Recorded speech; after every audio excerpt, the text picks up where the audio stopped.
매물이 매물을 부르는 흐름이었어요. 북명코. 그 스탑로스라는 거죠.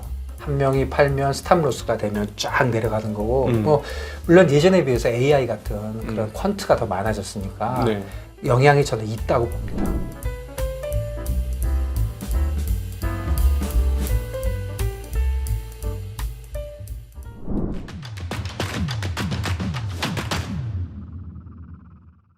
안녕하십니까. 증시각도 TV 시청자 여러분, 투자 여러분 반갑습니다. 정말 세계 정말 트레이딩의 흐름이 역사적인 흐름을 지난 한 주간 보냈습니다. 그래서 급하게 우리 한국 최고의 트레이더 김준성 전 리만브러스 대표님 모시고 이 상황을 어떻게 읽어야 되는지 저는 이걸 알 수가 없기 때문에 우리 김 대표님 모셔서 들어보도록 하겠습니다. 김준성 대표님 나오셨습니다. 어서 오십시오. 안녕하세요. 네, 안녕하세요.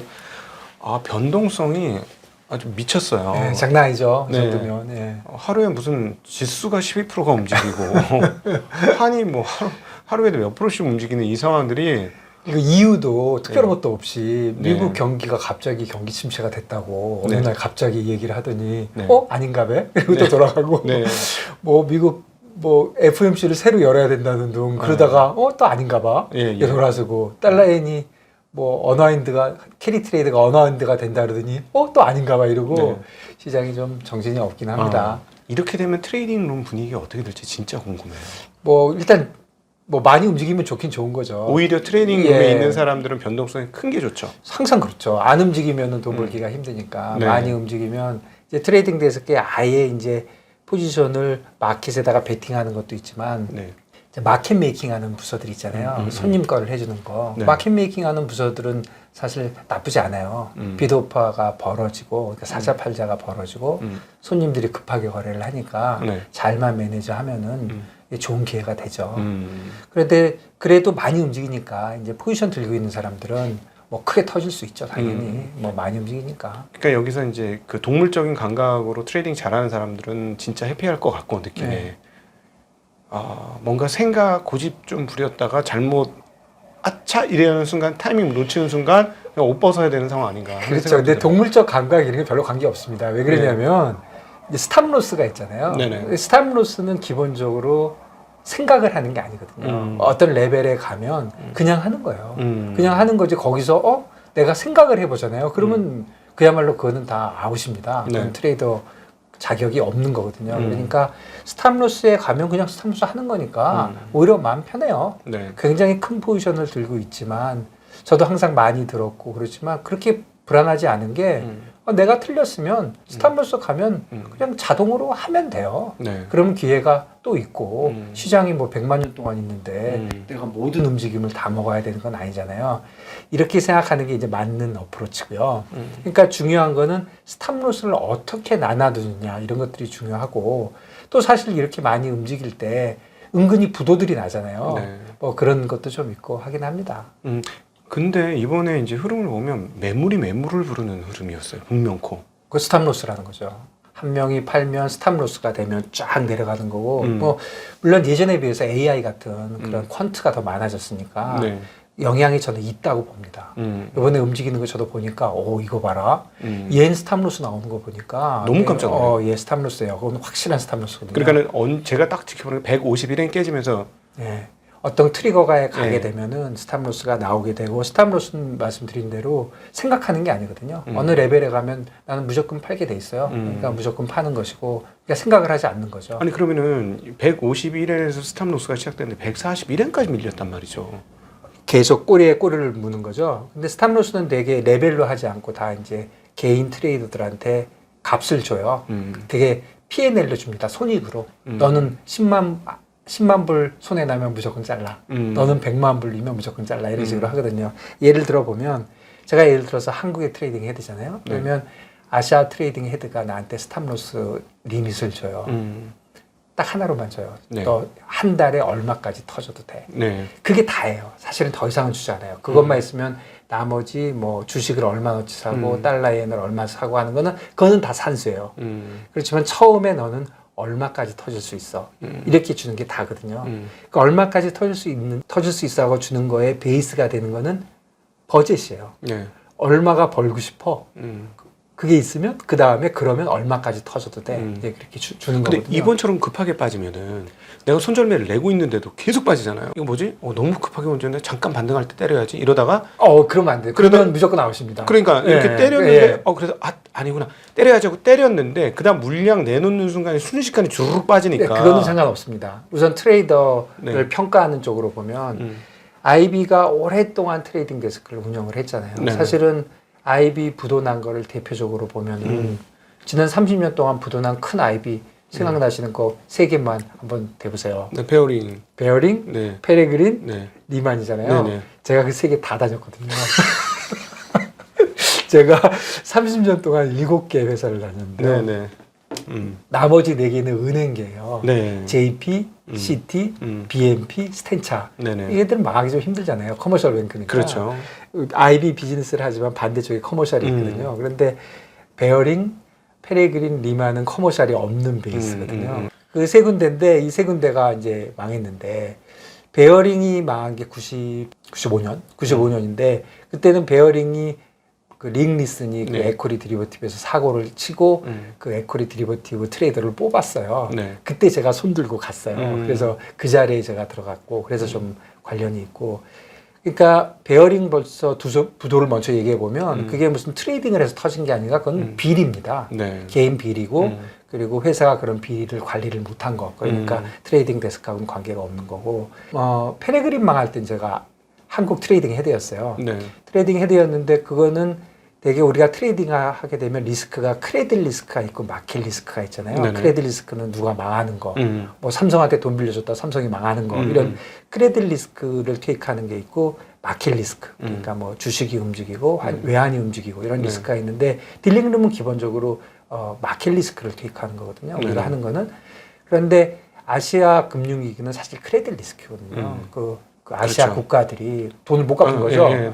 페레그린 같은 경우는 아시아에서 제일 큰 아시아 비즈니스를 하다 보니까 뭐 국가들하고 했거든요. 인도네시아, 뭐 타일랜드 그 국가들이 다 부도가 나버리니까 네. 그래서 크레딧 때문에 망한 거고 그리고 리만 경우에는 뭐 손해가 난 거라기보다는 유동성 위기가 찾아왔는데 네. 그때는 사실 리만만 망한 게 아니라 CT도 망했고 AIG도 망했어요. 그렇죠. 아무도 돈이 없었어요. 마지막에 넣어준 회사는 살았고 안 넣어준 회사는 망한 거죠. 그렇죠. 어느 네. 순간에 딱 넣었는데 제일 먼저 아무래도 약한 고리인 작은 회사가 먼저 왔는데 리만?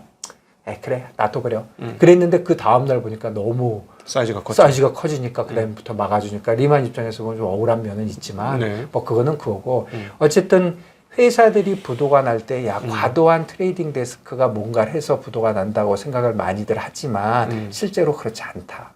첫 번째는 그런 트레이딩 포지션을 많이 들은 게 아니라 오퍼레이션을 잘못해서 하는 관리의 리스크 또는 오히려 크레딧 리스크 이런 것 때문에 나는 것이고 그렇다면 상당한 금액을 트레이딩을 하는 이런 IB 트레이딩 데스크들이 왜 그런 부도가 안 나느냐 한마디로 리스크 관리고 리스크 관리의 핵심은 단 한 가지로 얘기하면 스탑로스입니다. 네. 또 이 금액 되면 스탑로스 해 하고 나눠져 버리는 거거든요. 그러면 예를 들어서 제가 트레이딩 했는데 제가 뭐 1,000만 불 너는 한 달에 1,000만 불까지만 터져. 그런데 제 밑에 트레이더가 10명이 있잖아요.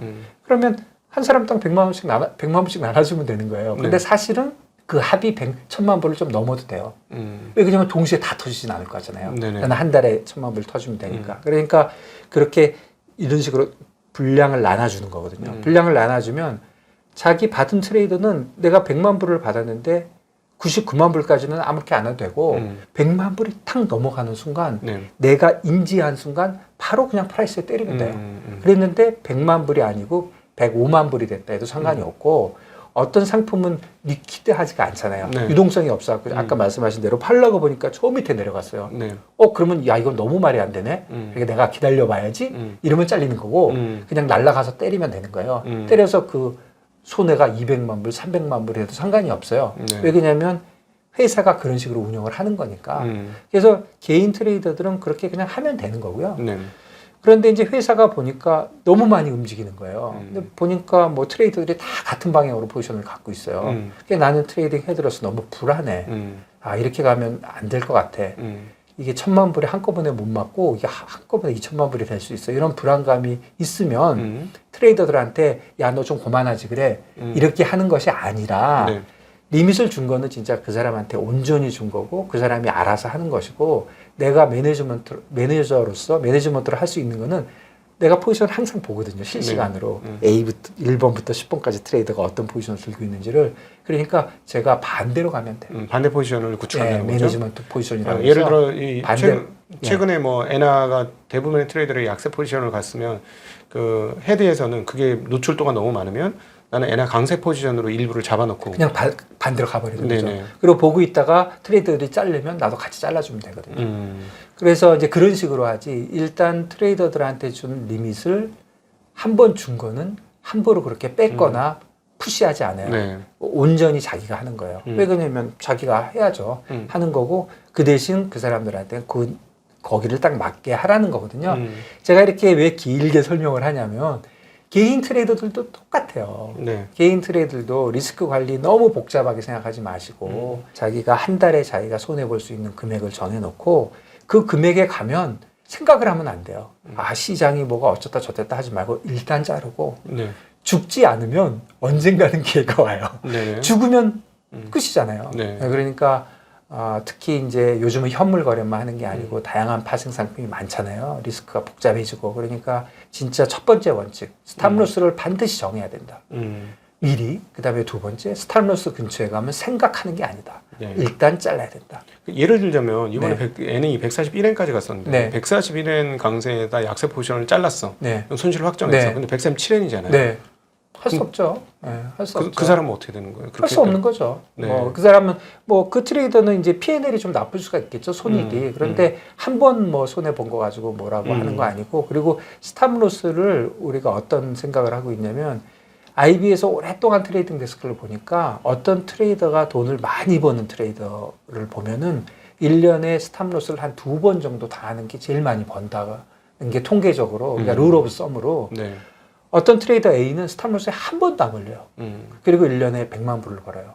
굉장히 잘하는 걸까요? 아니거든요. 네네. 이 사람이 스탑로스를 1년에 한 2번 정도 걸린다면 한 500만 불을 벌 수도 있거든요.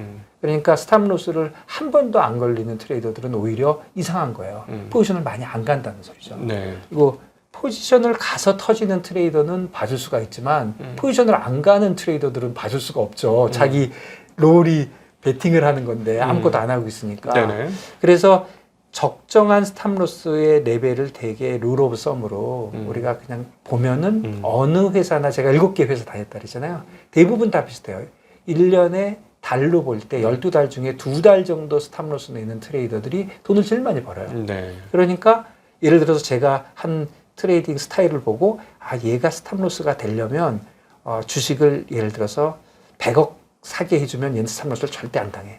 그러니까 한 300억 정도 사게 해줘야지. 그러면 요놈이 걸릴 거야. 그래서 2번 걸리게 해주는 거예요. 네. 모든 트레이더들이 2번씩 걸리게. 그러면 나중에 보면 10년, 100년을 보면 그 데스크가 돈을 제일 많이 버는 거거든요. 네. 그러니까 굉장히 위험한 비즈니스를 하지만 나름대로 디스플린이 있고 디스플린의 핵심은 스탑로스라. 네. 스탑로스만 하면 사실 무서울 게 없어요. 시장이 거꾸로 가고 예나가 난리를 치지만 난 그냥 속으로 난 스탑로스가 얼마야. 지금 갖고 있는 포지션으로 140 지금 7인데 144 가면 나는 걸려. 그럼 스크린 보고 있다가 143.90 보이면 그냥 단추 누르면 돼요. 네. 생각할 게 없는 거예요. 그리고 며칠 쉬었다가 아니면 한 달쯤 쉬었다가 다시 또 하면 되고 그리고 모든 트레이딩에서 버는 트레이더가 세상에 있겠습니까? 네. 당연히 한 명도 없고 개인 투자가들도 다 마찬가지고 그러니까 모든 투자에서 벌으려고 하면 안 되고 100번 하면 막말로 51번만 벌면 되는 거거든요. 네. 사실은 100번에서 90번을 터지더라도 10번 터진 거에서 더 많이 먹으면 되는 거거든요. 네네. 그러니까 이렇게 시장이 많이 움직일 때는 내 생각보다 시장의 생각이 중요하잖아요. 그러니까 자꾸 판단하려고 하지 말고 처음에 어떤 판단을 했다면 시장이 너무 과격하게 움직이면 원래 생각대로 물론 생각을 플렉시블하게 바꾸긴 해야 되지만 네. 너무 부안해동하지 말고 생각대로 잘 생각을 하고 네. 그 대신 스탑로스에 가면 무조건 자르는 걸로 그것만 지킨다면은 이런 변동성 있는 시장에서도 오히려 훌륭한 성과를 낼 수 있다. 저는 그렇게 생각합니다. 근데 이제 최근에 기계들이 워낙 많이 들어오는 것 같아요. 그 예를 들어서 아까 뭐 139에서 자른다 그러면 사실 그것도 걸어놓으면 되는 거잖아요. 본인이 이렇게 지정을 해놓으면은 스탑로스 오다라는 게 오다 있죠. 하면 예, 되는 예, 거잖아요. 예. 그게 이제 가장 기초적인 이제 예. 기계를 쓰는 방법인데 요즘 아예 기계가 돌려버려서 해서 트레이더들의 입장이 다른 트레이더하고 싸우는 게 아니라 기계하고 싸우는 입장이지 요즘 좀 않을까. 그런 것 같아요. 제가 트레이딩 할 때는 기계하고 별로 안 싸워서 모르겠는데 네. 요즘 움직임을 보면 스탑로스 같은 거 이렇게 움직임을 보면 저 어떤 특정한 레벨에 쭉쭉쭉쭉 내려가는 거 보면 아 이거는 기계가 움직이고 있구나 하는 생각이 들기는 해요. 네. 그래서 보통 스탑로스 오다는 기계한테 내놓는 방법도 있고 또 다른 트레이더들한테 맡기는 방법도 있고 있지만 되게 스탑로스는 저는 오다를 내는 거를 그렇게 권유는 안 해요.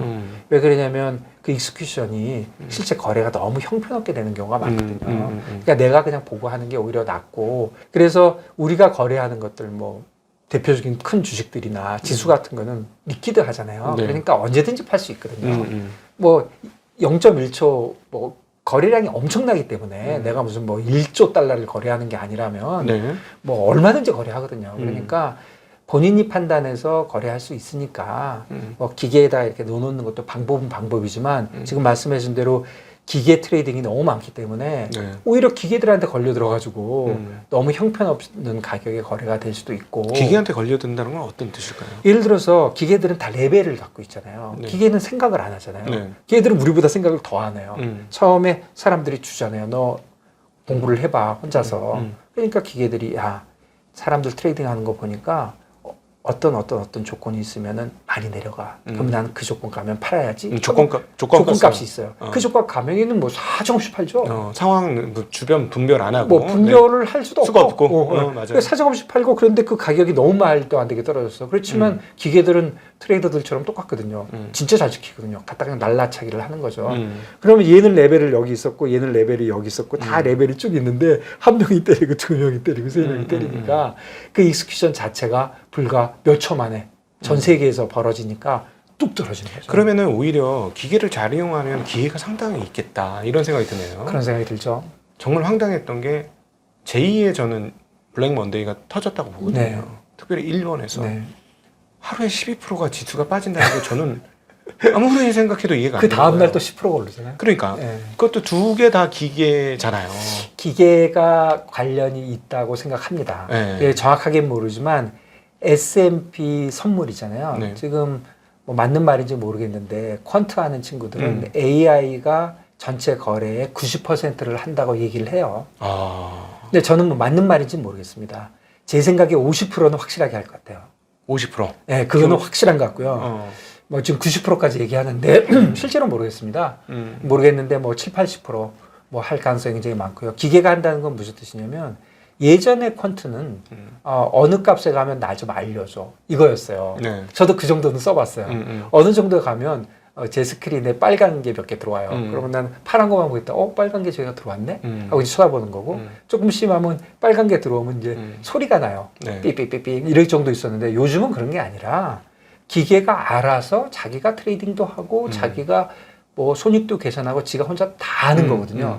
또 그거를 기계한테 너는 어떻게 하라고 알려주는 것도 아니에요. 야, 네가 혼자서 배워갖고 해봐. 이렇게 하는 거잖아요. 그러니까 그야말로 AI가 발전되면 없어지는 직업 여러 가지 얘기하잖아요. 네. 그 중에 하나 트레이더 같아요. 잘합니까 AI가? 잘한다고 봐야죠. 지금 잘 못해도 더 잘한다고 봐야죠. 앞으로 가면. 이런 거 배워가지고 이제 점점. 예를 들어서 이번 뭐 1원이 12% 빠졌다 이 이제 값이 다시 들어가면 8% 이상에서는 매수가 맞아 뭐 이런 식으로 이제 그러니까 들어갈 수 요번에 있겠지. AI도 그 사람은 아니지만 생각을 심각하게 했겠죠. 와, 엿됐네. 이렇게 하면 안 되네. 그러니까 걔 크게 배운 거죠. 네. 저 같은 트레이더들도 이번에 배우잖아요. 이렇게 하면 안 되는구나. 저도 뭐 느낀 바가 많거든요. 네. 기계들도 엄청 느꼈겠죠. 지난 30년 동안 트레이딩 하는 걸 봤는데 이런 경우가 없었는데 이렇게 움직이는구나. 이게 사람뿐 아니라 기계도 있구나. 나 네. 같은 애들도. 그렇다면 다음에도 또 이런 현상이 있겠구나. 음. 그럼 나는 어떻게 해야지? 그렇죠. 이런 걸 또 생각하겠죠. 알고리즘 값을 지금 넣겠죠, 분명히. 네, 학습을 하고 있는 거죠. 학습을 하고 있으니까 저는 뭐 최소한 롱텀 뭐 이렇게 투자하는 거 말고 네. 순간적으로 베팅하는 거는 뭐 앞으로 99% 기계가 한다. 그런 제가 생각이 보기엔 듭니다. 이번 일본 트레이딩에서 몇 개 하우스는 날라갔어, 보니까 작은 하우스는. 다 스탑로스 했겠죠. 스탑로스 아니, 하는데 마이너스 12%를 갔으니 예. 이거는 제가 보기엔 레버리지 썼으면 한 큐잖아요. 다 스탑로스 합니다. 예. 네, 스탑로스 하니까 스탑로스를 안 하면 이제 그건 회사도 아니고요. 스탑로스를 하니까. 근데 그 스탑로스를 하는 것들 네. 그걸 제가 계속 강조를 드리는 게 그런 시스템이 잘 돼 있고 음. 그거를 진짜 엄청 지키거든요. 음. 예를 들어서 나는 트레이더인데 1년 내내 손해만 봐요. 네. 그런 트레이더가 있는데 또 한 명은 뭐 잘 버는데 이 사람이 어떻게 했냐면 어젯밤에 예를 들어서 하루 저녁에 1,000만 불을 벌었어요. 그런데 나중에 조사를 해봤더니 기계를 봤더니 얘가 스탑로스를 넘겼어요. 계속 넘기고 기다리고 기다렸다. 잠깐 뭐 예를 들어서 5분 그랬는데 거기서 돌아서 가지고 결국 큰 돈을 벌었어요. 그걸 발견하면 어떻게 할까요? 답은 딱 하나예요. 네. 해고죠. 그는 언젠가는 회사를 말아먹을 인간이거든요. 무조건 해고입니다. 그건 뭐 생각도 안 해요. 무조건 해고예요. 네. 그거하고 똑같이 개인들도 자기가 원래 정해놓은 레벨이 있으면 그 레벨에 넘어갔는데 그걸 안 지키고 더 보잖아요. 네. 그 사람은 해고입니다. 근데 제가 보기에는 네. 이제 스탑로스만 있었으면 이렇게까지 12%씩 빠지는 일이 있었을까라는 생각이 들어요. 스탑로스 어떻게 보면 스탑로스 때문에 있는 거죠. 아니 추세 추종도 있었을 거 아닙니까? 그런 것도 있죠. 그런 것도 네. 있지만 스탑로스가 순간적으로는 네. 더 과도하게 만들죠. 왜 그러냐면 그 레벨에 갔는데 생각을 안 하니까. 반등을 할 거라고 생각하는 건 사람의 생각이고 네. 아 이거는 난 트레이더고 나는 기계고 나는 팔아야 되니까 팔아야 된다는 스탑로스가 쫙 들어오는 거죠. 그게 쭉 들어오고 스탑로스가 어느 정도 정리가 되면 거기서 반등을 하는데 간단하게 한 가지 드는 생각은 저는 이런 생각을 했어요. 야 이게 스탑로스 레벨이 예전보다 더 크구나. 예전에는 예를 들어서 5%만 빠지면 똑같은 상황일 때 아니 그 부분에서 네, 제가 보기에는 네. 이게 기계가 들어오면서 네. 하방 추세 추종이 분명히 들어왔을 것 같다는 거예요. 그럴 수도 있죠. 분명히 들어왔어요. 네. 이거는 추세 막 5% 빠지니까 이거 더 빠져. 맞습니다. 네. 그러니까 스탑로스도 있었지만 네. 이렇게 추세 추종하는 AI들이 들어왔겠죠. 야, 네. 요게 3% 이상 빠지면 이거 네. 오늘 무조건 5%까지 가. 그러니까. 그런 애들도 들어오죠. 그리고 5% 건드리니까 이건 7%까지 가. 그렇죠. 계속 그렇게 그런 것도 중간중간에 계속 들어왔을 맞습니다. 것 같아요. 추종도 있지만 그래도 제가 볼 때 물량으로 볼 때 스탑로스예요. 왜냐하면 추종으로 가는 애들은 생각을 하고 들어오는 거잖아요. 생각을 네. 하잖아요. 스탑로스는 생각을 안 해요.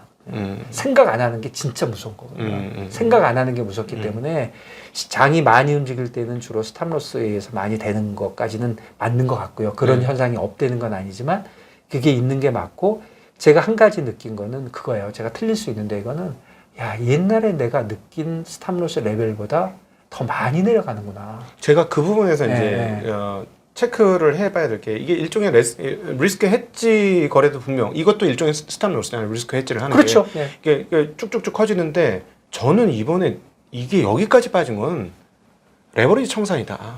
그렇죠. 그게 스탑로스. 예, 그러니까 레버리지를 생각보다 굉장히 많이 쓰고 있는 거예요. 그러니까 레버리지를 내 자본에서 100% 쓰는 게 아니라 200%, 300%, 400%, 500%를 쓰니까 그 물량이 쏟아지니까 감당이 안 되게 주가가 빠지는 거 아니었나. 맞습니다. 예. 그래서 그거를 조금 더 그냥 드라이하게 얘기해 보면 드라이하게 얘기하면 실제로 이제 실무에서 생각하는 걸 보면은 이제 레버리지 얘기를 하면 우선 트레이딩하는 기관들을 보면 몇 개로 나눠봐야 될 것 같아요. 우선 펀드 매니저와 IB 트레이더들. 네. 펀드 매니저와 IB 트레이더의 차이는 펀드 매니저들은 남의 돈을 받아서 거기서 트레이딩을 해서 그 손익은 전부 손님한테 귀속이 되고 나는 네. 거기서 수수료를 수수료를 받고 네. 물론 뭐 성과 보수도 받겠죠. 이게 남의 돈으로 하는 데가 있고 IB 트레이더들은 내가 시티뱅크에 있으면 시티뱅크의 돈으로 하는 거예요. 그렇죠. 뭐 손님하고는 아무 관계가 없어. 그냥 시티뱅크 자본금에서 질르는 거예요. 네. 왜 차이가 있냐면 펀드 매니저들은 처음부터 타겟이 대부분의 펀드 매니저들은 그 상대평가예요. 네. 한국 주식이 10%가 올랐을 때 나는 11%만 벌면 되는 거예요. 네. 한국 주식이 30%가 빠져도 내가 29% 9%만 터지면 나는 칭찬받는 거예요. 되게 추종형이 많고 그 다음에 처음부터 저보다 더 잘하시겠지만 다 정해져 있어요. 나는 이렇게 할래. 그런데 너 나한테 돈 맡겨볼려? 이렇게 하는 거기 때문에 정해진 대로 해요. 네. 굉장히 패시브한 거죠. 그렇지만 이쪽 IB 트레이더들은 주식이 10% 빠졌는데 5%만 터졌어. 나 잘했죠. 하면 보스가 뭐라고 그랬어요? 이런 미친놈. 누가 너 보고 사래? 처음부터 팔면 되지. 이렇게 하는 거거든요. 이쪽은 절대 가격을 얘기하는 거거든요. 그러니까 절대 수익 추구형. 절대 추구하는 거고. 그래서 크게 차이가 있는데 한 가지 헷갈리는 대목이 펀드 안에 있는 헤지 펀드들이에요. 헤지 펀드들은 펀드이긴 하지만 네. 남의 돈을 받기는 하지만 네. 이건 절대 수익을 하는 거예요. 절대 수익 추구하죠. 절대 네. 수익을 하는 거죠. 손님한테 내가 뭐 할지는 잘 얘기 안 하겠는데 하여간 내가 해가지고 뭐 주식을 하든 뭘 하든 하여간 너한테 1년에 20% 벌어줄게. 대신에 이제 멀티 전략을 많이 쓰는 네. 거죠. 네. 내가 20% 벌어줄게. 그러니까 이 사람들은 절대 값을 추구하는 거예요. 그러니까 그쪽에 이 상대를 추구하는 사람들이 레버리지를 하는 건 다 정해져 있으니까 조금 논외로 하면 네. 지금 헤지 펀드와 IB 트레이더를 좀 중심적으로 봐야 되거든요. 근데 이 두 군데에도 큰 차이가 있어요. 레버리지라는 컨셉에서 보면 우선 IB 쪽을 보면은 IB 쪽은 회사가 크잖아요. 그렇죠. 뭐 돈을 사실 엄청 빌릴 수가 있어요. 그렇죠. 자기 신용으로 땡길 수 있죠. 네. 얼마든지 돈을 빌리기 때문에 보유하고 있는 국채를 담보로 해서도 빌릴 수도 그래도 있고. 할 수도 있고 네. 뭘 해도 되고 그러니까 네. 이쪽에서는 내가 돈이 없어서 트레이딩을 못해 이런 거는 조금 맞지가 않아요. 그다음에 이쪽은 대부분 현물로 하는 사람이 거의 없어요. 다 디리버티브로 하기 때문에 네. 뭐 현금이 그렇게 많이 들어가지도 않아. 네. 그다음에 현금이 들어가는 건 대부분 마진인데 예를 들어서 내가 시티뱅크에 있는데 내가 골드만삭스하고 트레이딩을 하는데 골드만삭스하고 트레이딩을 하기 때문에 그 싸줘야 되는 담보가 있는데 그거는 내 것만 쌓는 게 아니에요. 시티뱅크가 모두 골드만하고 하는 걸 합쳐갖고 싼단 말이에요. 그러니까 내가 할 일이 아니에요. 그거 하는 사람들은 따로 있어. 네. 그러니까 나한테 리밋을 줄 때 그런 걸 다 감안해서 줬단 말이에요. 그러니까 네네. 나는 그런 거 신경 안 써도 돼요. 그러니까 IB 트레이더 입장에서 보나 IB 은행에서 보나 중요한 거는 IB 쪽은 레버리지가 아니라 리스크예요. 네. 리스크. 온전한 리스크예요. 리스크. 왜 리스크가 중요하냐면 마켓 리스크를 많이 지게 되면 리스크 값이 올라가잖아요. 그럼 BIS 룰 있잖아요. 마켓 리스크를 많이 쓰게 되면 자본을 쓰게 돼요. 예. 자본이 소실되는 효과가 있는 거죠. 자본을 확보를 해야 돼요. 네네. 그러니까 그걸 쓰게 되면 리스크 값이 올라가게 되고 자본이 가만인데 리스크 값이 올라가면 BIS 비율이 떨어지잖아요. 네. 그러면 그건 계산상 아니야? 이게 뭐 계산상 문제 아니야? 그렇지 않고 돈이에요. 왜 돈이냐면 원래 8%씩 맞춰져 있는데 내가 갑자기 김준성이 갑자기 트레이딩을 왕창 들어갔어요. 1년짜리 선물로 달러에 뭐 10 빌리언을 롱이나 숏을 갔어요. 그러면 리스크 값이 당연히 올라가잖아요. 네네. 리스크 값이 올라가면 8% BIS를 맞춰야 되잖아요. 네. 그러면 자본을 갑자기 늘릴 수는 자본을 더 없으니까 써야 되든가. 그러니까 되게 하는 거는 길게 빌리죠. 음. 원래는 내가 1년짜리 거래를 하니까 1년짜리를 빌리면 되는데 자본으로 들어야 되니까 20년, 30년짜리를 빌려야 돼요.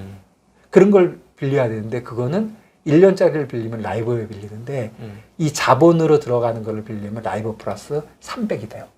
300 베이시스 포인트가.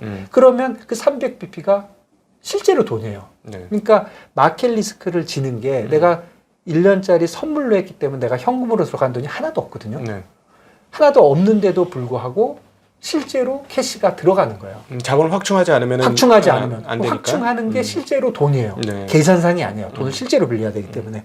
그래서 IB는 이렇게 전부 리스크 대비 캐피탈로 계산을 해보는 것이고 헤지 펀드는 좀 다른 게 헤지 펀드는 지금 말씀하신 게 더 가까워요. 그런데 헤지 펀드 쪽을 보시는 게 더 맞는 게 개인은 헤지 펀드와 굉장히 가깝거든요. 개인은 자기 돈을 내서 하는 거잖아요. 그러니까 손님이 나예요. 나한테 내 손때 김준성 내가 갖고 있던 돈 꼽을 쳐놓은 1억을 널 줄 테니까 오늘부터 열심히 트레이딩을 해보삼 이렇게 하는 거나 내가 헤지펀드를 만나서 부장님이 저한테 김 대표님 잘하시는 것 같은데 제가 1억 드릴 테니까 좀 불려주세요. 잘 버시면 제가 20% 드릴게요. 이렇게 하고 주는 거거든요. 네. 그럼 받아놓으면 받은 돈에서 맥시멈으로 돈을 벌어야 되면 내가 레버리지를 얼마나 할까 하는 생각을 하게 되죠. 네. 이 사람들은 캐시가 문제예요. 왜 그러냐면 돈이 없으면 거래를 할 수가 없으니까. 네. 그 다음에 현물을 하지 않고 선물을 하려면 마진을 싸라 그러잖아요. 네. 그럼 마진 관리를 해야 되잖아요. 음. 그러니까 이제 레버리지가 관건이고 그 레버리지를 얼마나 하고 그 레버리지를 얼마에서 어떤 리스크를 줘서 어떻게 할 것인가 이런 게 이제 관건이 되는 것이고 그러면 금융에서 트레이딩에서 투자에서 이런 레버리지를 하는 게 잘못된 거냐? 아니죠. 금융의 꽃은 레버리지입니다. 레버리지를 하지 않으면 금융이 필요 없는 거죠. 내가 사업을 하는데 내 돈 100원 가지고 할 거면 돈 안 빌려도 되잖아요. 네. 그러니까 금융이라는 말 자체가 레버리지예요. 네네. 금융이 있는 이유가 사람들한테 레버리지를 해주는 거거든요. 그러니까 내가 투자를 할 때도 헤지펀드 아니면 개인들도 레버리지 하는 거는 굉장히 자연스러운 현상이고 네. 지금 얘기하듯이 레버리지를 많이 했기 때문에 네. 스탑로스가 짧아지죠.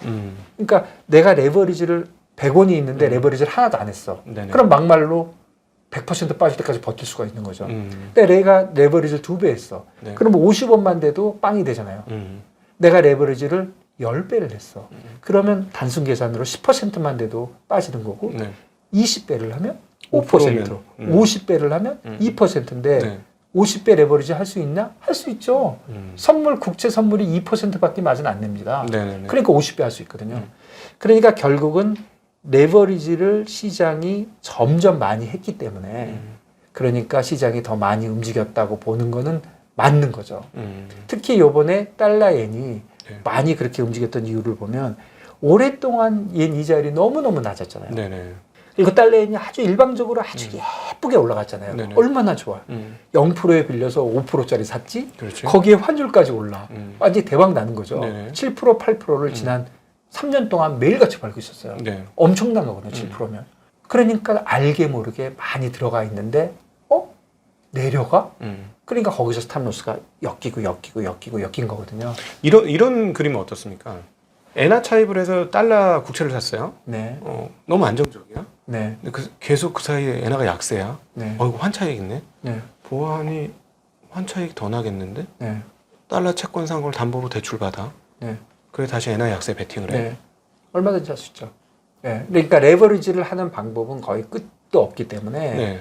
그게 아까 말씀드렸던 IB는 아예 그런 컨셉 자체가 없고 거기는 그냥 리스크만 보고 헤지 펀드들도 원하기만 하면 50배 레버리지를 쉽게 할 수 있어요. 지금 말씀하신 대로 채권을 사서 레버리지라고. 원래는 이렇게 하는 거죠. 원래 채권을 담보로 돈을 빌려가지고 주식을 사는 거는 어떻게 보면 어떻게 보느냐에 딸려 있어요. 내가 주식에 관련된 뭐 외환에 관련된 어떤 리스크를 지는데 대부분 다 파생상품으로 하잖아요. 현물로 할 이유가 전혀 없어요. 내가 현물을 쓸 계획이 없기 때문에 다 파생상품으로 하는데 파생상품으로 하려면 내가 펀드고 나는 돈이 한정돼 있는 사람들이니까 남들이 나한테 그 크레딧을 주지 않아요. 쟤는 지 돈 떨어지면 끝나잖아요. 그리고 무슨 짓거리를 하는지 내가 알 수가 없잖아요. 그러니까 아무리 잘하는 헤지펀드들도 크레딧을 주진 않아요. 어느 회사든. 그렇지만 헤지펀드한테 야 담보를 내놔봐 이러죠. 그러니까 내가 헤지펀드를 운영을 하면 내가 뭐 달러엔을 하든 뭐를 하든 비트코인을 하든 뭐를 하든 간에 나하고 거래해 줄 상대방들이 마진을 싸라고 그럴 거 아니에요. 그렇죠. 근데 마진을 현금으로 싸면은 이것들이 별로 안 준단 말이에요. 그러니까 5%짜리 국채를 갖고 있다가 걔네들이 받아주는 국채를 주는 거죠. 그런 식으로 이제 마진을 싸가는 거고 뭐 어떤 데는 난 현금만 꼭 달라 그래. 그러면 그거 갖다가 리포를 하든지 뭐를 딴 데서 하든지. 예. 딴 동네에서. 그런 식으로 해서 레버리지를 하면 본인이 리스크를 맥시멈으로 들으려고 하면 네. 사실은 많이 들 수가 있죠. 그렇지만 잊지 말아야 될 건 내가 100원인데 50배 레버리지 하면 딱 2%만 움직이면 난 빵이 되는 거예요. 네네. 그러니까 그거는 자기가 관리하는 거지만 시장에 특히 달러엔에 관련돼서 최근의 움직임을 보면 야 사람들이 진짜 레버리지 좀 했구나. 역대 그 누적 약세 포지션이 역대 최고였어요. 맞아요. 사실은 옌 캐리 트레이드의 그 사이즈가 얼마냐고 뭐 옛날부터 물어봐요. 네. 제가 달러엔 트레이드 오래 했거든요. 네네. 저한테 많이 물어봐요. 알 수가 없어요. 그렇죠. 알 수 없겠지. 알 수가 없는데 네. 요번에 도이치뱅크가 어떻게 계산하는지 모르지만 네. 20조 달러다. 나름대로 생각했겠죠. 20조 달러면 얼마야? 2경이 넘는 거네. 그렇죠. 20 트릴리언이라고 했어요. 2경 6천억 정도. 얼마나 큰 거냐면 20조 달러면 US 트레저리 전체가 28조예요. 그다음에 일본의 GDP가 4조 달러. 4조 달러. 일본의 국채가 7조 달러 정도 돼요. 네. 근데 일본의 통화량은 더 크겠죠. 네. 그러니까 20조 달러 많다고 할 수도 있고 적다고 할 수도 있는데 하여간 그렇다고 하는데 엄청나죠. 미국 GDP가 27조 달러인데. 그러니까 이제 근데 계산을 할 수 없는 거예요, 사실은. 걔들이 나름대로 계산했을 뿐이에요. 음. 그러니까 어쨌든 그리고 달러엔이 하루 거래량이 7조에서 8조 정도 거래되거든요. 그러니까 그 20조에는 단기물도 엄청 들어있어요. 단기물도 엄청 들어있어서 아까 그 말씀 드리면 얼마가 레버리지 돼 있는지를 사실 알 수가 없는데 한 가지 아는 방법 중에 하나가 이제 요즘은 그 OTC에서 달러엔도 많이 거래하지만 많은 사람들이 선물에서 거래를 하잖아요. 네네. 뭐 CME, JY 이런데 옌 선물이 있단 말이에요. 그런 선물에 보면 이제 포지션이 있는데 오픈 인터레스트 그러니까 지금 미청산 거래가 있는데 그거를 어떻게 보면 되냐면 한 명이 샀으면 한 명이 팔았을 거 아니에요. 네. 얜 매도 포지션이 많다. 그게 뭔 말이에요. 한 놈은 샀는데 한 명은 그렇지. 샀는데 알 수가 없는데 한 가지 방법이 있어요. 클라이언트를 두 그룹으로 나눠보는 거예요. 하나는 실수요가 있는 커머셜 클라이언트들. 네. 이쪽 부장님. 그리고 나 커머셜 아무것도 없는데 맨날 투기만 하는 놈들. 그러니까 두 그룹으로 구분을 할 수 있을 거잖아요. 네네. 쭉 보면은 뭐 골드만삭스의 뭐 예를 들어서 뭐 골드만삭스 안에서도 어셋 매니지먼트 이거는 실수요가 있지. 근데 골드만삭스의 헤지 펀드 이것들은 트레이더들이지. 그러니까 구분을 해본 거예요. 그걸 누가 하더라? 골드만삭스 애들이 할 거예요. 그렇게 해가지고 요 한쪽 애들 포지션만 한번 계산을 해보는 거예요. 네. 그러면 얘나 포지션이 지금 어떻게 가고 있는지를 알 수가 있잖아요. 그게 지금 말씀하신 대로 역대 최고였어요. 한 달 전에. 네. 근데 그게 지금 거의 줄어가지고 아직도 매도 포지션이 많지만 지금 거의 다 없었어요. 네. 뭐 반 이하로 줄었어요. 그러니까 어저께 JP가 그랬네요. 뭐 얘네 4분의 3이 없어졌다 이렇게 얘기하는 거지만 그런 얘기들 다 무시하시면 됩니다. 그거 알 수가 없어요. 그거 알 수가 없는 건데 느낌상 네. 걔들도 트레이더니까 느낌상 야 이게 쇼텀 애들이 한 4분의 3 진짜 스탑로스 했어. 그 말이 사실이라면 앞으로 급격하게 안 내려가겠죠. 애니 밑으로. 예, 밑으로 내려갈 때 그렇게 안 나가겠지. 손절을 할 빨리 사람 다 했으니까. 다 했으니까. 그렇게 생각할 수 있는데 기본적으로 그게 4분의 3 됐다는 거는 완전히 그 사람 개인적인 상상의 나래라는 거예요. 그러니까 JP모건에서 50% 청산됐다는데 그건 네가 어떻게 알아? 나 그렇죠. 보자마자. 굉장히 알 수 어렵고 네. 물론 유일하게 환산할 수 있는 방법은 그거 하나뿐이라니까요. 네. 퓨처스에 있는 거. 그렇지만 진짜 큰 손들은 퓨처스를 안 한단 말이에요. 진짜 큰 손들은. 진짜 펀드들은 진짜 큰 손들은 장외에서 하기 때문에 네. 알기가 굉장히 어려운 거죠. 그래서 어쨌든 지금 말씀해 주신 그런 얘기들 시장이 왜 이렇게 더 급격하게 움직이느냐 하는 거는 레버리지 그다음에 추세 추종 뭐 이런 것들이 분명히 연관이 있다. 그러니까 제가 보기에는 한 방향성으로 한 시즌 동안 아주 긴 시즌 동안 연속이 되면 사람들이 레버리지 쓰는데 겁이 없어질 것 같은 거예요. 아무리 전문가라 할지라도. 그렇죠. 아무래도 그렇게 되죠. 그러면 레버리지 처음에 어렵지만 두 번째는 원래 그런 거 아니에요. 처음에는 야 내가 100원 있는데 신용으로 200원은 산 거 엄청 겁나지만 자꾸 하다 보면 나 신용이 한 개도 없네. 야 그리고 미수도 어렵지만 야 뭐 내가 어차피 뭐 100번 하면 99번 오늘 파는데 내가 미수는 왜 못해 이렇게 하는 거지만 사실은 본인의 리스크는 엄청나게 올라가고 있는 거죠. 사실은 140엔에서 160엔 올라가는 동안에 얼마나 해피했겠어요. 계속 맞아 들어가서 계속 벌었을 테니까. 그러니까 점점 겁이 없어요. 실질적으로 옆에서 보면 위험이 엄청나게 커진 건데 160엔이라고 미친 거 아니야? 이랬는데 본인들은 그거 못 느끼겠죠. 그래서 이 모든 투자가 저는 항상 어떻게 생각하냐면 투자와 투기가 다른 것인가. 제 답은 같은 거라는 거거든요. 투자와 투기는 같은 거고 모든 투자라고 불리우는 이런 행태들은 다 맞추지 못하면 터지는 겁니다. 맞추지 못하면. 네. 그 다음에 장기 투자와 단기 투자 그것도 뭔 말이에요. 아니 장기적으로 오를 것 같으면 단기적으로 내리는데 장기적으로 오르는 거는 도대체 어떻게 하는 거예요? 그렇잖아요. 장기 투자라고 얘기하는 사람들은 단기에서 터진 사람들이 하는 말이에요. 100원에 샀는데 90원이 되면 장기적으로 200원이 될 거니까 난 들고 갔어요. 그 사람은 우리가 뭐라고 불러요? 장기 투자가, 가치 투자가라고 부르는 거잖아요. 쉽게 얘기하면 맨날 터지는 사람들인 거예요. 그러니까 결국은 말이 좋은 것 뿐이지 가치 투자, 추세 추종, 뭔지 모르겠어요. 레인지 트레이딩 뭐 다 좋지만 결국 중요한 원칙 하나예요. 맞추면 벌고 못 맞추면 터진다. 네. 1초 후를 맞히나 10년 후를 맞히나 반반인 건 마찬가지다. 항상 여기서부터 위로 아래로 반반이다. 네네. 그거거든요. 그러니까 그런 거죠. 그러다 보니까 지금 말씀하신 대로 시장이 너무 안 움직여. 네. 그러면 자꾸 더 사게 되는 거죠. 답답하니까. 그렇지. 레버리지를 키워야 이익이 증가하니까. 아니, 조금씩밖에 안 움직여요. 내가 100원 갖고 있어갖고 100원 갖고 주식 샀는데 이 주식이 움직이지도 않아요. 뭐 하루에 뭐 100만 원 움직여. 근데 나는 뭐 1년에 1억 정도 터져도 돼. 그러니까 한 5억 벌고 싶고 1억은 터져도 돼. 그런데 하루에 100만 원 움직여. 아무리 계산해봐도 1년 내내 움직여도 안 되거든요. 네. 계산이. 네. 그럼 어떻게 해요? 늘리죠. 그런데도 별로 안 움직여. 계속 늘리지만 언젠간 한번 크게 움직이거든요. 그럴 때 아까 처음에 얘기했던 스탑로스 같은 걸 안 지켜. 그럼 원래 내가 1억만 터지려고 했는데 친구한테 돈도 빌리고 집도 팔고 뭐 집사람한테 거짓말하고 자동차도 팔고 그래서 이제 망하는 거죠. 네. 그래서 예전에 그런 말 있잖아요. 싫어하는 사람한테 선물 가르쳐 주라고. 그거 사실 말도 안 되는 소리인데 그게 깔려 있는 거예요. 그거는 결국 뭐냐면 선물로 해서 망하는 사람들은 딱 하나예요. 본인이 본인을 못 믿는 거예요. 내가 스탑로스를 하겠다고 마음을 먹었어. 그런데 나는 아마도 못할 거야. 자, 현물을 하면 레버리지가 없고 선물로 하면 레버리지가 있어요. 네. 그렇지만 선물로 한다고 레버리지를 꼭 해야 되나요? 꼭 해야 되는 건 아니잖아요. 그렇죠. 나의 선택이잖아요. 나의 선택을 주는 것인데 선택이 있는 게 좋은 거예요? 없는 게 좋은 거예요? 있는 게 좋은 거죠. 네네. 그런데 사람들이 안 하는 이유는 내가 나를 못 믿는 거지. 나는 틀림없이 그 순간에 가면 스탑로스 못하고 난 더 질릴 거야. 그러니까 나는 나를 못 믿겠어. 그러니까 나는 선물은 다시는 쳐다보지도 않을 거야. 그리고 곽 부장님은 분명히 잘 안 지킬 테니까 선물을 가르쳐주면 저 사람은 분명히 스탑로스 못하고 골로 갈 거야.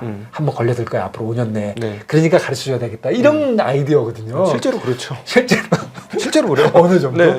그러니까 다시 돌아가면은 제가 처음에 서두 얘기한 것처럼 투자를 하시는 분들은 투기하는 거하고 완전히 같은 거고요.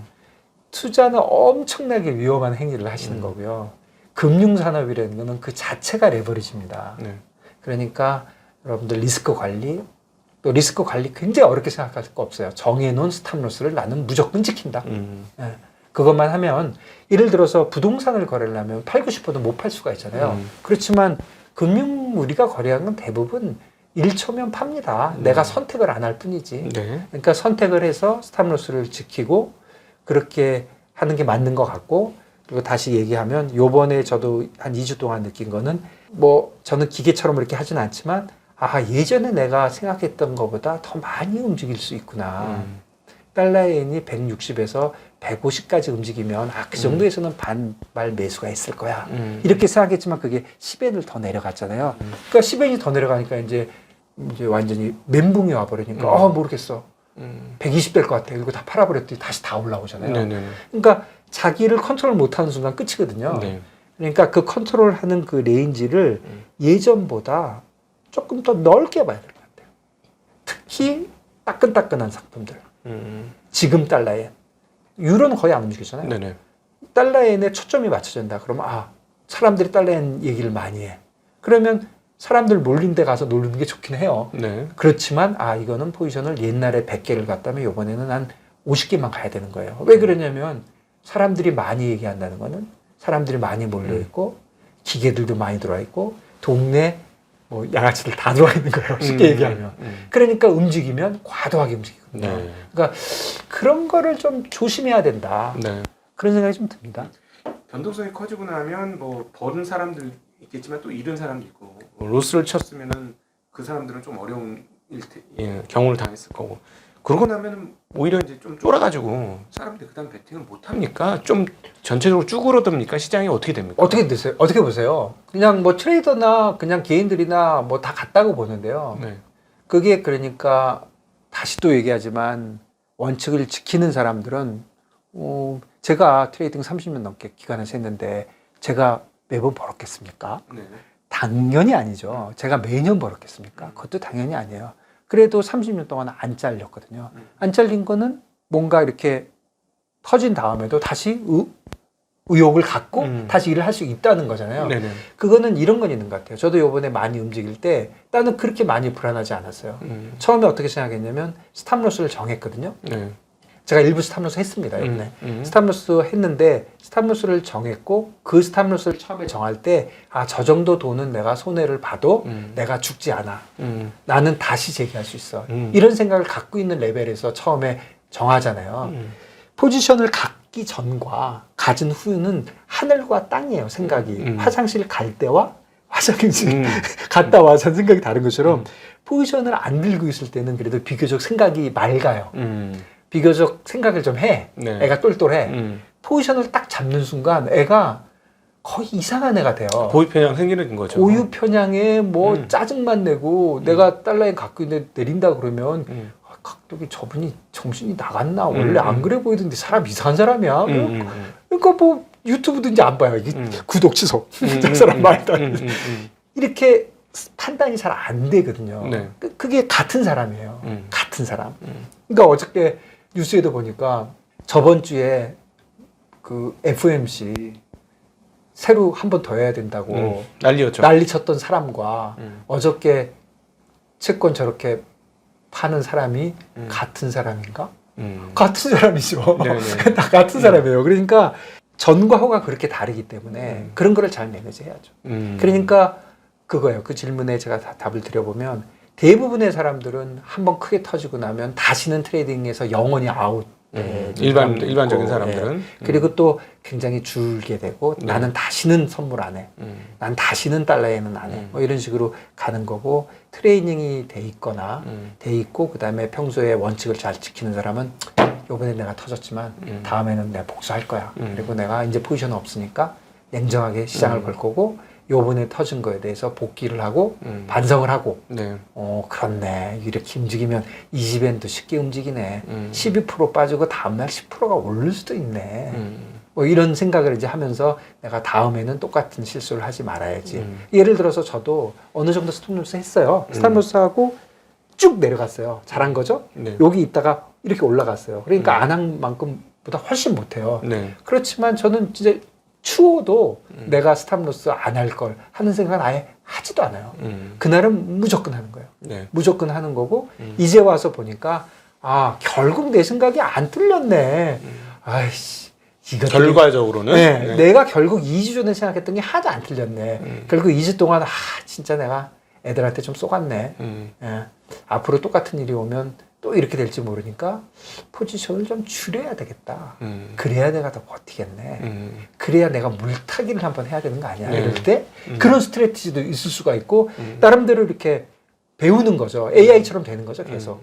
그런데 너무 그냥 어딘가 해놓고 모든 거를 운에 맡기고 올라야 돼 이러잖아요. 이런 분들은 되게 오래 하지 그렇죠. 못해요. 그래서 제가 트레이더 중에 제일 싫어하는 트레이더가 소신 있는 트레이더들이에요. 그럼 몇 년 못 가요. 무조건 달러는 올라야 된다. 주식은 내려야 된다. 네. 뭐 삼성전자는 뭐 20만 원 가야 된다. 엔비디아는 뭐 500불 가야 된다. 이렇게 믿는 사람들 있죠. 네. 오래 못 갑니다. 왜냐하면 맞을 리가 없거든요. 네네. 한 번은 맞고 한 번은 틀리는데 뭐 어떻게 10번을 계속해서 맞춥니까? 10번을 계속해서 맞추려면 0.1%예요. 네. 그러니까 불가능하거든요. 그러니까 리스크 관리가 중요한 거고 죽지만 않으면 기회는 오는 거고 사람이 100년 살고 트레이딩 30년에서 50년 하는데 엄청 많이 하잖아요. 그렇지만 그래도 시장 전체 움직인 거에 내가 얼마를 보는 겁니까? 100만 분의 1을 보는 거죠. 그리고 내가 보는 시장은 전체 시장의 1%도 안 되는 거거든요. 그냥 안에서 놀고 있는 거거든요. 내가 시장을 다 맞힐 수 있다고 생각하는 자체가 잘못된 거고 나는 시장은 잘 못 맞히지만 내 원칙을 가지고 한번 투자를 해보겠다. 이런 마음이 중요하다. 그렇게 생각합니다. 어쨌든 이렇게 레버리지가 한번 쪼그라들고 나면은 다시 증가할 때까지는 시간이 걸리겠군요. 그러면. 그렇게 되겠죠. 그게 이제 할 수 없는 많이 터져가지고 내 재산이 105년인데 50원밖에 안 되면 맞네. 원본이 깨졌으니까 이거 근데 레버리지 오히려- 쳐도 안 되는 거예요. 근데 내가 원래 1,000원 있었는데 100원 갖고 했는데 요번에 내가 했으니까 이제 200원 갖고 해야지 해서 늘릴 수도 있는 것이고 그렇지.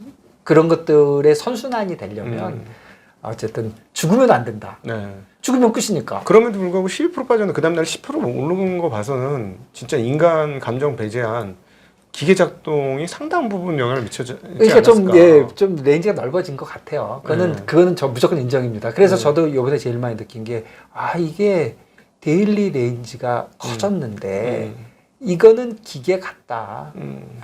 그 다음에 US S&P 퓨처스만이 아니라 네. 달러엔도 기계가 하는구나. 당연히 하죠. 외환 시장 중에 제일 많이 거래되는 게 유로가 아니거든요. 네. 달러 엔이거든요. 그게 지금 하루에 7조 달러가 거래가 되거든요. 네. 그렇다면 기계가 없겠습니까? 네. 얼마인지는 모르지만 기계가 무조건 있다. 이렇게 봐지고 그럼 과거보다 평균적인 변동성이 더 커질까요? 인트라데이는 그럴 것 같습니다. 인트라데이는 그러니까 하루 변동폭은 크지만 장기 변동성은 또 모르죠. 저 개인적으로 제가 무슨 전혀 근거 없는 생각인데 저는 이렇게 생각해요. 기계가 들어오면 들어올수록 인트라데이 볼러틸리티는 늘지만 장기적으로는 오히려 준다. 왜 그러냐면 시장에 투기적인 세력이 더 커진 거잖아요. 투기적인 세력이 더 많이 들어오면 시장에서 일어나는 현상은 뭐냐면요. 1번 거래가 활성화된다. 거래가 굉장히 활성화된다. 그러니까 리퀴디티가 좋아진다. 네. 그 다음에 두 번째는 시장이 한 방향으로 쉽게 못 간다. 장기적으로 볼 때 잘 찾아간다. 그렇지만 나쁜 점은 일중의 거래량은 많이 움직일 것 같거든요. 그러니까 데일리는 많이 움직이지만 장기적으로 보면 덜 움직인다. 그러니까 촘촘히 막 박혀가지고 네. 밀도가 아주 높아지면서 조금의 그 차익거래 틈새가 엄청난 거죠. 차익거래 틈새가 모두 채워진다는 말씀이시잖아요. 제가 아는 뭐 멀리도 말고 그냥 제 그냥 친한 친구가 네. 그런 기계를 만들어 가지고 그 AI로 트레이딩해서 벌써 하고 있는 사람들 있어요. 네. 돈 꽤 벌어요. 아무것도 안 해요. 그냥 AI가 혼자 해요. 지금 뭐 제가 그 친구를 무시하는 게 아니고 굉장히 훌륭한 친구지만 지금 이런 정도예요. 개인들이 똑똑한 개인들이면 자기가 AI를 만들어서 돌린단 말이에요. 이 정도니 뭐 트레이딩 하는 사람이 저는 진짜 무식하게 내가 하고 있지만 어떤 사람들은 다 기계를 앞세워서 하고 있잖아요. 아바타를 앞세워서. 그래서 앞으로 이 기계가 트레이딩을 많이 하는 시장은 예전에 기계가 없었을 때하고 차이가 있을 것이다. 그리고 저는 그게 꼭 부정적이진 않다. 시장의 리퀴디티를 늘려주니까. 그렇지만 그냥 단순한 생각은 일중 변동성은 더 커질 수도 있다. 지금 듣고 네. 저 생각에 정리를 해보니까 우리 그 누구야 그 마이클 루이스가 네. 부메랑이라는 책인가요? 그래요? 거기서 트레이딩 그 회선 까는 거 얘기했거든요. 얼마나 가깝게 거래소하고 가깝게 회선을 깔 것이냐. 맞아요. 네. 예, 실제로 있고요. 그리고 네. 한국에 제가 알고 있기로는 시타델 같은 회사가 맞아요. 틱 따먹기를 하면서 예. 이 촘촘하게 이 차익거래를 맞아요. 하잖아요. 네. 그런 애들이 계속 많아지면 그 말씀하신 대로 이 촘촘하게 그 틱 따먹기 하는 애들 차익 뭐 처음에는 뭐 틱이 10틱이어야 우린 따먹어 이랬는데 이게 점점 좁혀들어서 5틱만 해도 오케이 막 이런 식으로 되면 그런 식으로 가면 아무래도 기계는 짧게 보고 개인들은 길게 보겠죠. 그런데 그러니까 결국 거꾸로 얘기하면 이거는 전부 그냥 생각인데요. 그러면 개인들도 자꾸 단타를 해서 먹을 수 있다는 생각은 버려야 된다. 그게 제 생각입니다. 제가 어떤 사건을 보고 내가 평소에 그 주장했던 바를 얘기하는 거는 좋은 방법은 아닌데 이번 기회를 통해서 얘기를 해보면 아까 그 얘기 스탑로스 잘 지켜야 됩니다. 다양하게 투자해야 됩니다. 그 얘기 뭐 치사하지만 얘기한 거고 또 한 가지 생각은 단타를 내서 돈을 벌 수 있다고 생각을 하는 거에 대해 제가 굉장히 부정적이에요. 기계들이 너무 많아져서 예전에도 제가 트레이더를 굉장히 오래 한 단타의 왕이잖아요. 제가 그 플로우 트레이딩도 많이 했거든요. 뭐 엄청난 단타를 오래 했음에도 불구하고 그리고 그런 대로 돈을 벌었음에도 불구하고 단타를 내서 돈을 버는 거는 굉장히 어렵다. 단타를 내서 돈을 벌려면 진짜 인포메이션이 좋아야 돼요. 굉장한 인포메이션한테 들어와야 되는데 많이 있긴 하지만 쉽지가 않는 거거든요. 그러니까 투자가 분들 특히 이제 뭐 방송을 보고 계신 우리 각도기 TV님들 보시는 시청자들이 너무나도 단타에서 나는 할 수 있다는 자신감을 너무 갖지 마시고 조금 타임 프레임을 조금 더 길게 가시는 게 장기적으로 맞다. 네. 저는 그렇게 생각합니다. 오늘 저는 대표님하고 이렇게 대담을 하다 보니까 어떤 생각이 들면 뭐 시타델이나 이런 애들이 계속 촘촘히 박혀가지고 그걸 어떤 식으로든지 틱 따먹게 하고 뭐 저희 지금 한국에 어떤 게 있냐면 제가 대량거를 내잖아요.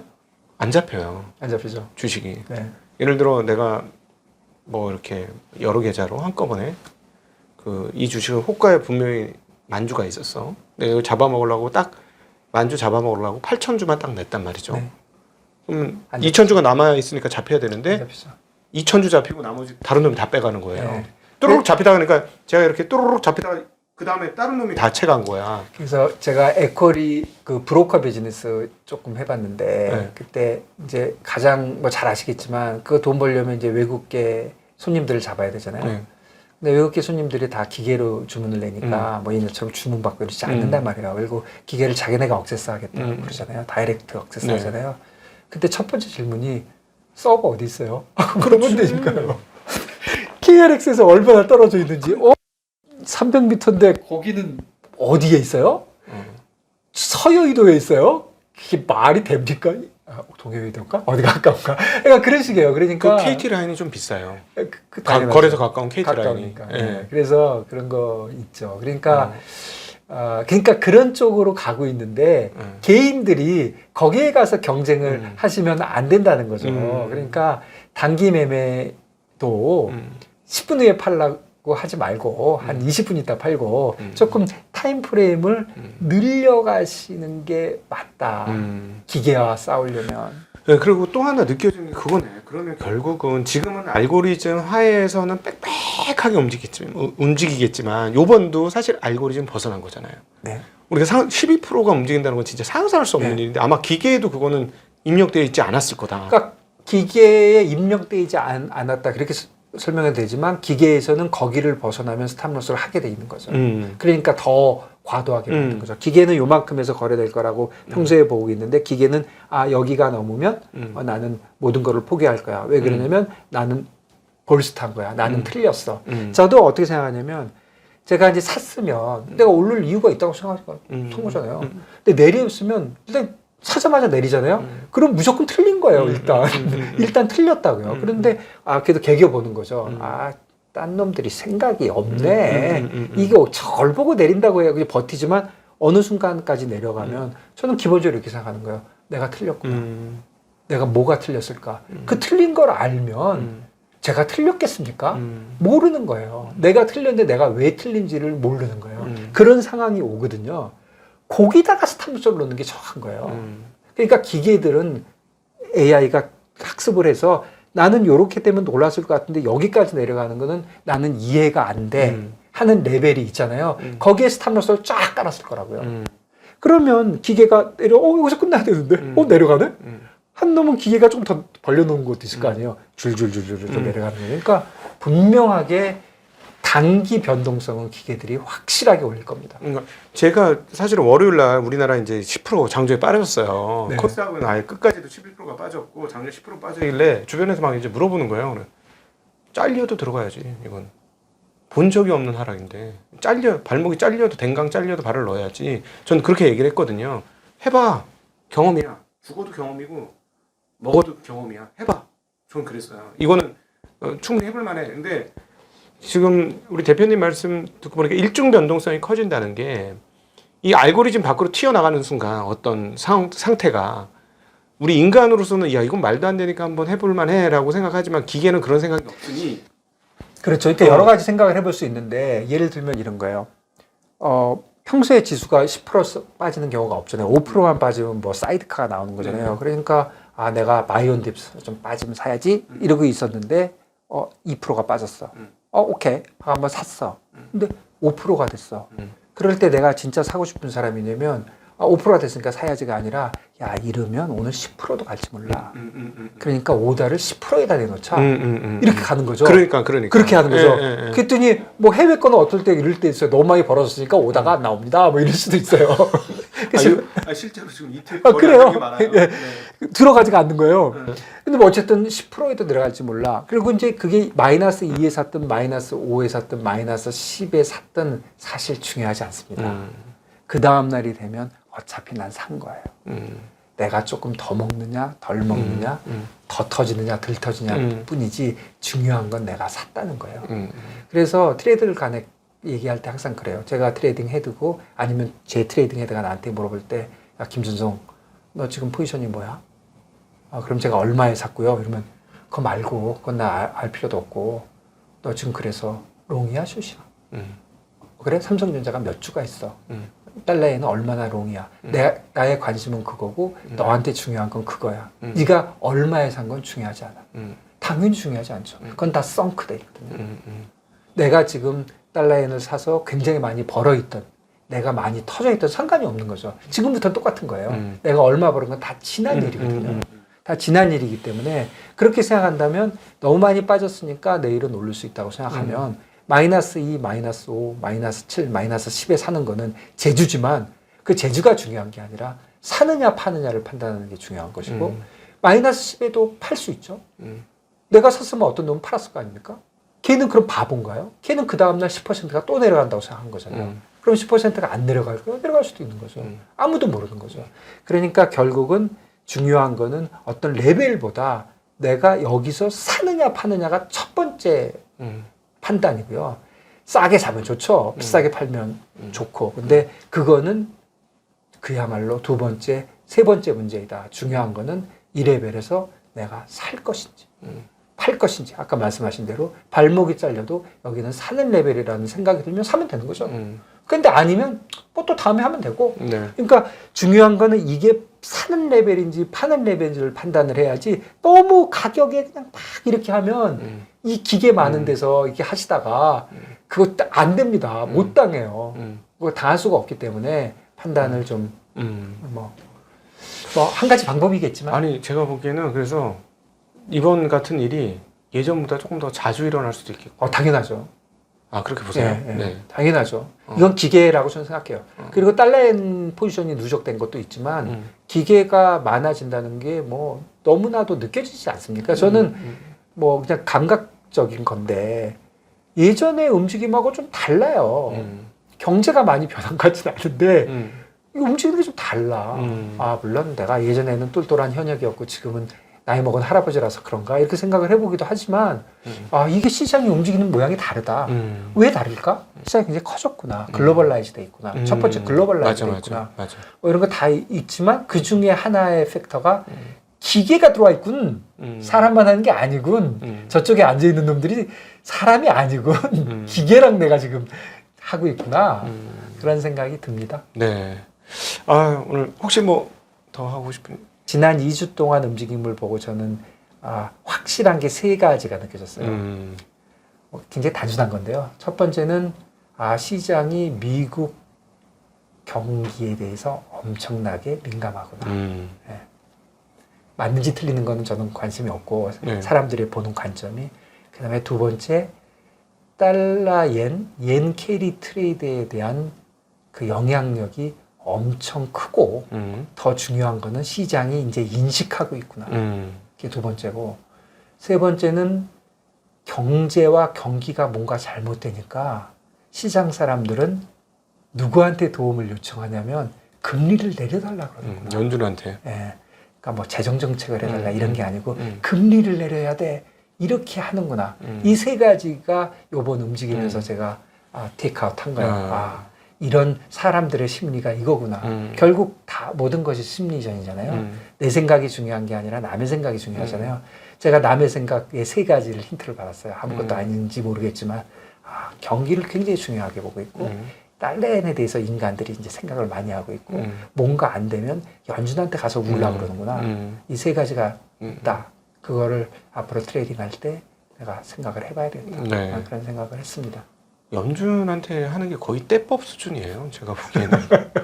말도 말도 안 되는 거지. 이게. 근데 통하긴 했잖아요. BOJ한테 난리치니까 BOJ는 마음 약해가지고 안 할게 그러잖아요. 그래서 그러니까 BOJ가 내가 이렇게 힘이 셌나?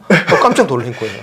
제가 보기엔 난 이런 존재가 아니었는데. 그러니까 일본 사람들보다 페드가 네. 더 오랫동안 해봐가지고 그러니까. 경험이 많아요. 야, 개소리 하지 마. 이렇게 하고 일본은 그렇지. 뭐지? 뭐 이러면서. 네. 한국은행은 어디쯤 있을까요? 어, 이번에 한번 봐야죠. 네. 네. 오늘 아주 재미나게 이번에 진짜 이런 변동성은 아마 거의 뭐 평생에 몇 번 손가락으로 실 만큼 보게 되는 변동성이었고, 그래서 이 변동성 어떻게 트레이딩 관점에서 어떻게 해석해야 되고 어떻게 봐야 되고 그 안에는 어떤 게 숨어져 있을지에 대해서 우리 김신성 대표님과 함께 이야기 나눠보았고요. 여러분들한테 아마 조금이나마 이렇게 안목을 선사하는 시간이 아니었을까 싶습니다. 그래서 트레이딩, 저희 채널은 트레이딩 하는 채널은 아닙니다만 이번 걸 보면서 트레이딩이 어떻게 돌아가는지는 반드시 알아야 되겠다 해서 우리 김준성 대표님 모셨고 큰 도움이 되었습니다. 함께 해주신 우리 대표님께 감사드리고 함께 시청해주신 모든 분들께도 감사 인사드립니다. 인사드리겠습니다. 고맙습니다. 감사합니다.